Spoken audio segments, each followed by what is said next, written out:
Did you know that parents obsess over school grades but ignore their child's health until it's too... Fair use is a use permitted by copyright statute that might otherwise be infringing. Non-profit, educational, or personal use tips the balance in... Today I have a superhuman with me because she's won 34 medals at the national level for Maharashtra. She was also awarded the Shiva Chhatrapati Puraskar, which is the highest award in sporting excellence in the state of Maharashtra. So Anuja, tell us a little bit more about yourself and what drove you to skating? So I started skating when I was 4 years young. There was a sports center just besides my house. And a funny story, Okay. we got beginner skates through Happy Meal in McDonald's. Oh, so we should thank McDonald's for your success in skating, Yeah. right? Okay. So yeah, I mean, because my mom was aware about the fact that there are skating classes happening nearby, she Okay. took me over there. And once I tried out the sport, I really loved it. I enjoyed the speed aspect of it. Okay. And I Is that a really important aspect, enjoying the sport? Because if you want to excel at it, what do you think about that? Definitely. I think a shelf life of an athlete is also determined by how invested they are and Okay. are they enjoying what they're doing. That's very important in anything that we do Correct, actually. correct. I agree, yeah. Just your parents pushing you is not going to be enough. If you Right. don't love it, you're not going to take it up with all your heart, Yes, right? because then it becomes more like a thing that you have to do because you have to prove yourself. Correct. Or there are certain goals to it. Achievement becomes very important. Correct, correct. So enjoying it is very, very important. So enjoying the process of just practicing is Yes. also very important. Yes. Amazing, yeah. Please go on. And so I was enjoying the sport and I took up a natural liking towards it. I realized that I had a talent towards it. Okay. Now that led me to perform better, so achievements and then the whole cycle of how I got into it. I was able to stay motivated. Correct, correct. So I was enjoying, I was winning, and since I was doing good, I was able to sustain for a very long time in the sport. Okay. So I had a question. A lot of times parents choose to, make their children focus only on studies and kind of ignore sports. So, how important is that? I think sports plays a very important role even with respect to the performance of academics. Okay. Now, sports is going to help early on for a child to develop lots of, they are more focused athletes. They understand the importance of dedication or consistency. It helps them not just physically but mentally, helps Correct. to boost self-esteem, confidence. Now, these are all things which are necessary even in adulthood. Exactly. When they grow yeah, up. correct. Even if you're not a sportsman, even in any, any job that you're doing or career, business, anything, it's very important to have all these qualities, right? Exactly. And now we're talking about focus and concentration.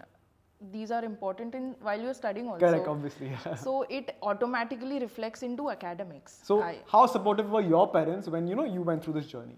My parents were very supportive. My father has a background of sports himself. Okay, oh. So he realized the fact that he wants his daughter to be in some sort of sport. Correct, and so correct. was my mother. Okay. She was very supportive when it came to the nutrition aspect, or what if I should be eating, taking me for classes, Correct. all of that. They would balance it properly. So it's a contradiction. You started skating because of McDonald's, but now you need to Yes. eat right now. Yes. And both are working parents, but they knew that they wanted me to be in that sport. Once they saw that I was enjoying it and I was doing well, they Correct. encouraged me even further. Okay. So parents, very important. And even when an athlete progresses, there is a triad which plays a very crucial Can role. you tell us a little bit more about the triad? Sure. Yeah. So it's like a triangle, Okay. and one part of it is the athlete himself Yeah. or herself. Then we have the parent, and then we have the coach. Correct, yeah, okay. Right. So, of course, now when it comes to elite athletes, we have like a whole sports science aspect to it. But Correct. early on, these Yeah. three things are very important. And a good congruation between the three of them is directly related to the success of Success the of athlete. the athlete. Okay, so how important was your coach in this journey? My coach played a very important role. I stuck with him like till now. My first coach is my coach. Oh, amazing. Yes. Wow, that's been like, so you started at 4. Yes. And you won the award in the year 2018, right? Right. So tell us a little bit more about that. Like, what made you eventually, because you were so successful at it, but then you didn't take it up as a career. So Yeah. why? Back when I was skating, avenues of a career as an athlete, as a Correct. skater, were almost negligible or very less. Okay. So we had What were your options? I mean, my options were either you go into coaching or the business aspect of this Okay. sport. If you're looking at income, No, I mean purely in terms of a sportsman, not the coaching aspect and not the business aspect. Right. If you just want to skate for the rest of your life, can you make it a career? Or could you have made it a career at that point? Yeah, so when we talk about any athlete, or even in my aspect now as as a skater, my options were that if I have some sponsors, or if I have people who are paying me to compete because I am doing it well at a certain level. Correct. I'm showing results. So back then that was very limited or negligible. If they were contributing indirectly to my performance by supporting me through equipments, apparel, maybe travel, correct, like competition exposure, but not directly paying me for it. Correct. So because that was, and I did not really want to get into coaching. So I decided that I wanted to transition out and also focus on my studies. So at a certain point in your life, you realize that, this is not sustainable because you can't really make money out of it, right? Right. But have things changed now? Like, 10 years later, have things changed? Things have gotten a lot better. So what will you tell parents today? Because, right now they are telling their children to focus on studies and not play sports, So what do you say to them? I would say that a sport, having a child perform any kind of sport or a physical activity even is very, very important. I also sense a change in that perspective. Now, how? Back, like 10 years back, we spoke about it. When I was in school. Correct, yeah. A lot of my colleagues in school were not involved in any physical activity. Yeah. Because even their parents were not necessarily, I mean, when it comes to girls. Correct. Like in skating, there is a risk of falling down, getting injured badly. I've had so many wounds. But usually, you're falling down, you're getting hurt, let's stop it. So that is also one thing. Especially for girls, right? Yeah. So there are a lot of other factors which parents were not that encouraging back then. Now there has been a shift because the parents in today's generations at some point of time are also the ones who played sport but felt that their parents should have supported them. Correct, exactly. So they're a little more supportive of their own kids. Yes, but of course there is another set of parents who are focused on academics, but there is definitely... So just talking about that a little bit, because 80 to 90% of kids will be focused on academics, right? But why is sports important for them as well? Please tell us a little bit more about that. So like I said, there are lots of qualities which develop in a child when they are performing any kind of sports. Now, even if in my experience, when I was skating, I did not realize it. But now that I'm in my adulthood, I'm working, and I look back, I think about the fact that I was able to be focused. My sport required me to be focused in order to show results. Less distractions in that age. Correct. So it's academics and it's sports. And so talking about distractions, how do you stay away from distractions? Like, because I'm sure other people at that age were doing other things and you couldn't because you had to focus on skating. Right. So tell us a little bit about that. So back then, because I was so invested in skating, I had my own set of goals. Now, when you are in that mindset, other things like maybe partying, clubbing, watching movies, shopping did not seem that attractive or important because I already knew what my schedule is going to be like. So I had school or college, then I have to go train. I used to train very far. I had to go to Virar. In the later stages. So, and back then when I'm left with no time for these things. So, but you're saying if you're passionate about something, these other things like partying and clubbing don't even attract you, right? Yeah. So find the thing that you love and just chase it blindly. Definitely. So Anuja, you moved on from skating in the year 2018, right? Yeah. How's life been since then? I still miss having a sport as a part of my life because when I stopped skating, it was more like an unfinished business. I understand. So how are you filling the gap now?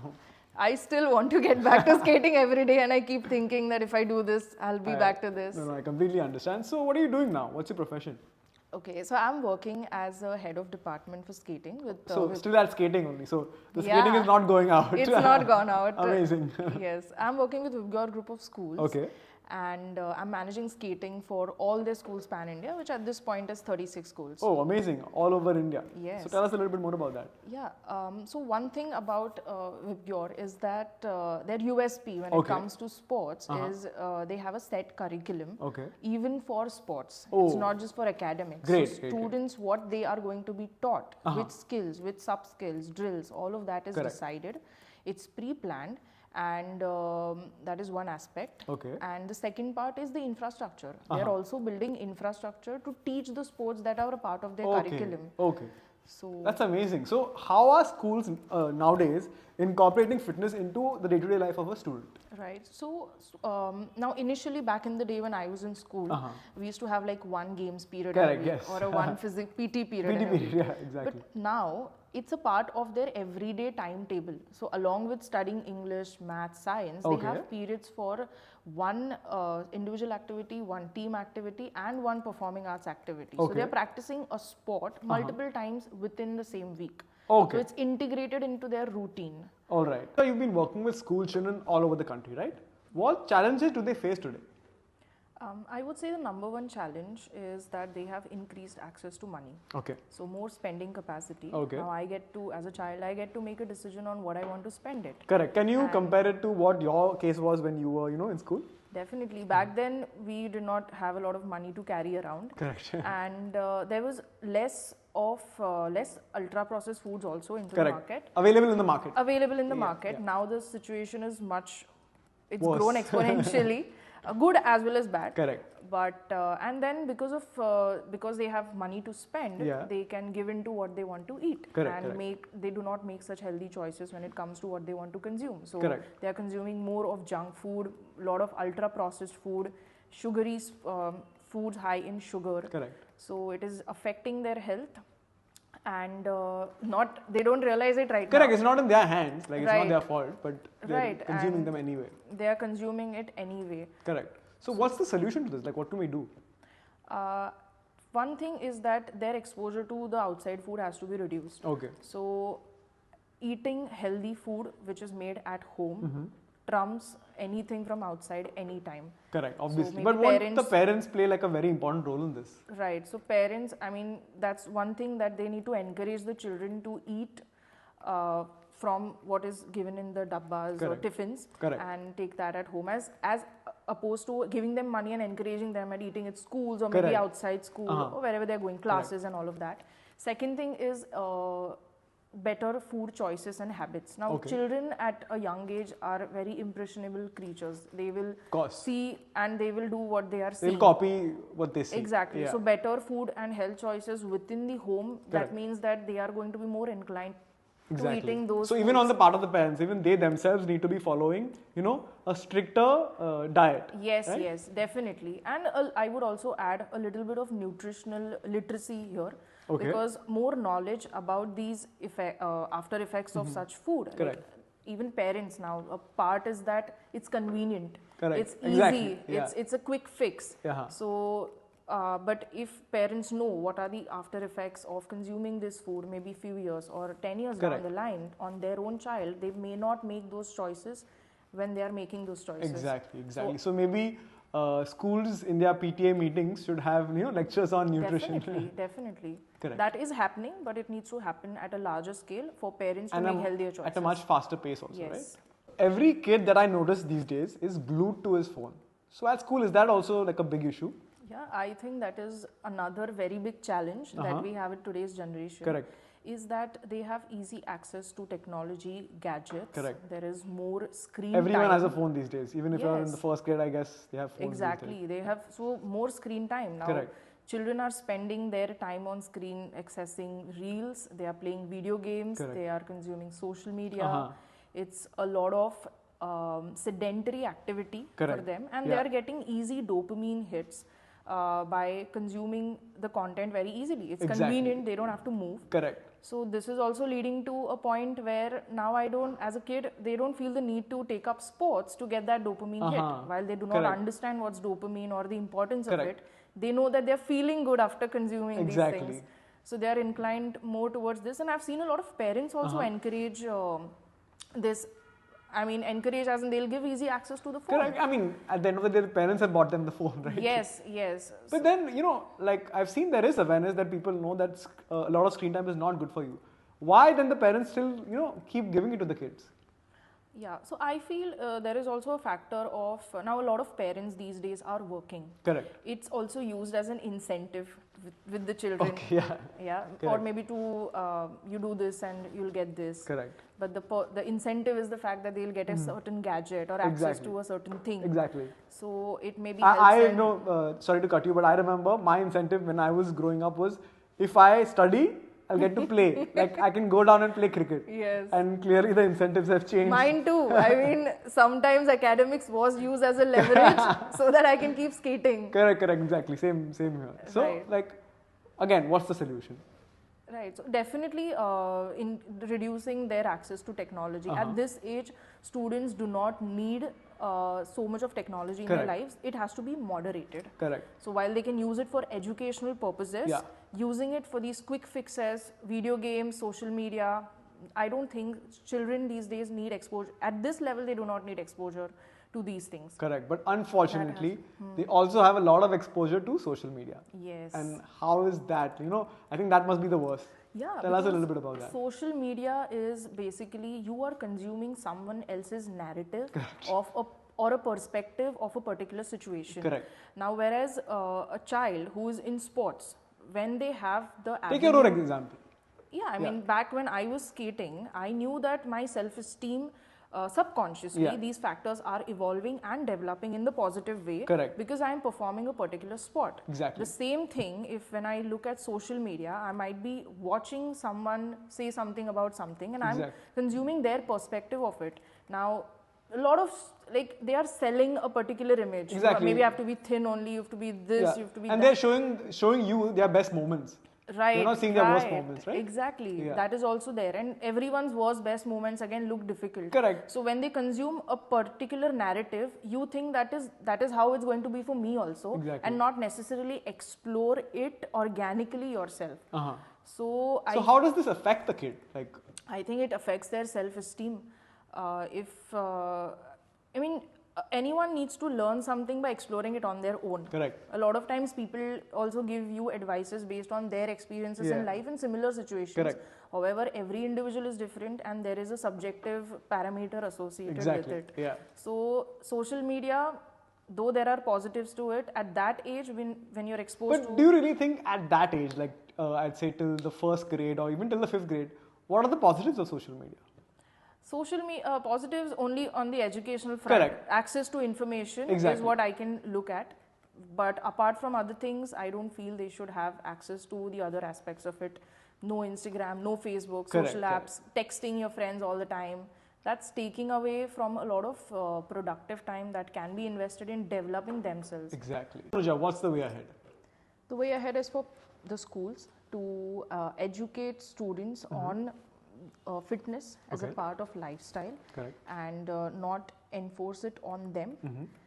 They have to make better choices right now, growing up, so that it sustains into their adulthood. Okay, but what specific steps can schools take? The schools need to provide avenue for me to pick up fitness or sports. Now, Okay. when I say an avenue, what I mean is that I need either at least a multi-utility court, Correct. or something on which the sport can be done, or fitness can be done. Now, back Correct. in the day when I was in school, we just had one ground of mud where we used to Correct, play, we used to do exactly. everything. Yes. But And that that's really didn't influence you in any way, right? exactly. I mean, it has its own set of limitations. Correct. But now with the way we are progressing and different kinds of sports which are there, if a school has an avenue where I'm spending a considerable amount of my time in a Correct. day, Correct. then I am more likely to pick it up. Correct. And developing that infrastructure is also going to help the students make better choices. Correct. So what you're saying is schools should start investing a little more in sports infrastructure also, right? Yes. All right. And what role can parents play in this?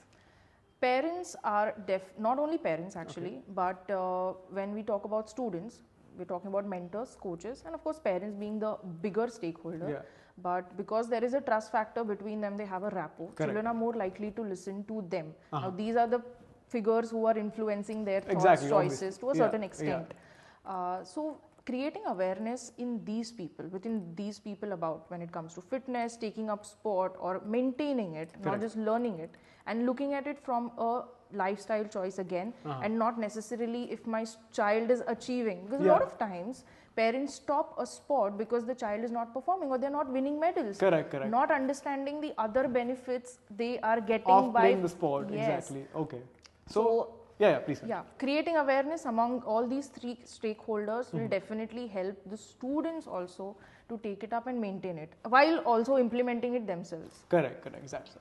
Thank you so much, Anuja. It was lovely talking to you. Hope you get back to skating and make us proud again. It was lovely talking to you also. Varun. Thank you. Thank you for having me here.